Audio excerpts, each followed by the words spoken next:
So I just want to challenge you today to take on some responsibility for how your story ends. Just think about that for a second. I want you to be able to declare, I'm confident that God has been faithful to me, and I know that he's going to be faithful to me into eternity. So I fought the good fight. I finished the race. I've kept the faith. I just want you to be able to say that as you consider your last day on this earth. And it may be that you got off to a just incredible start as a Christ follower. It may have been a really wonderful time. Some of you, as you think back to it, if you've been baptized, you might think back to your day of your baptism, that wonderful symbol of the beginning of your walk with Christ, and you might remember your baptism even now, and you might go, man, that was a great day. It was a great day. I was talking with a member of our church a few months ago. It was back toward Christmas, and he got baptized at Christmas, and the heater was busted. The water was cold. And he said, I hit that water, and it was some cold water. And I was like, man, I'm so sorry, I feel responsible for that heater, And he said, no, you don't understand. It was a great day. It was an incredible day. Some of y'all might look back at your own baptism, and it might be precious to you. Or maybe you grew up in church like I did, and you had the benefit of just growing up around all these amazing Christian people who loved you and who cared for you and who nurtured you. And you've got all these amazing memories from church. Maybe you think back to those early days at church camp, and it was just amazing. It was wonderful. Or maybe, you think back to that first mission trip you ever took, if you ever took a mission trip, and you're like, that was incredible. It was wonderful. I got to see God do some unbelievable things. But as you look back on that, and as you ask yourself, well, where am I today? You'd have to admit that the trajectory that you're on isn't taking you to the last day where you'd be able to say, I fought the good fight. I finished the race. I kept the faith. And I don't know of any way in your lifetime to have that moment without investing in that moment every single day, living every day with the end in view. I don't know of any way to have that kind of ending without making that kind of decision day after day after day. And Paul must recognize it too, because look at the admonition that he gives to Timothy in verse 5. He says, but as for you, exercise self-control in everything. Endure hardship. Do the work of an evangelist. Fulfill your ministry.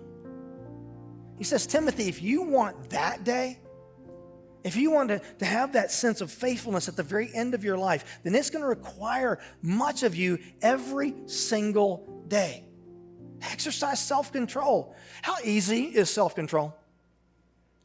It's brutal, isn't it? It's brutal. And it's not just in exercising self-control in terms of trying to manage our impulses. It's also self-control in how we deal with people every single day. I don't know about you, but where I get into my biggest trouble sometimes is lacking self-control when someone disappoints me. And the words that come out of my mouth do not point them toward Jesus Christ. There is no way that I could look at those words and go, yep, I have fulfilled my ministry today, and you are welcome, right? I can't say that. Paul is saying, Timothy, this is a daily decision. A daily decision. Exercise self-control. Endure hardship. Wow. Life is going to bring you difficulties and pain and anguish and things that do not go your way. And it will be so easy on those days to jettison who you are in Christ. But if you do, there is no way that you get the last day that you hope for. Endure hardship. Do the work of an evangelist. Fulfill your ministry. Be the person who doesn't back down from what is God honoring just because it gets hard, because you're confident that day in, day out, God is at work, and you know that He'll be faithful to you. So you make a daily decision to be faithful to him. And for some of you, even though you know of God's faithfulness, this kind of consistency has been elusive. And if you're honest with yourself, you've allowed yourself to become that person that gets blown around by a little bit of everything. It doesn't even take real adversity for you to get knocked off course.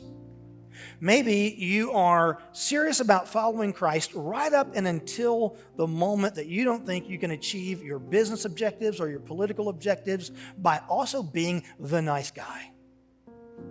And so you decide in that moment, this whole lifelong testimony business is going to have to wait. This whole idea of being faithful is going to have to wait. Because the only way to accomplish these goals is to go bare knuckles on somebody. That's it. Maybe that's all it takes. And you all, I would just say to you, there's this direct connection. There's this direct connection between the decisions you make day in and day out and the kind of story that you'll be able to tell when you get near the end of your life.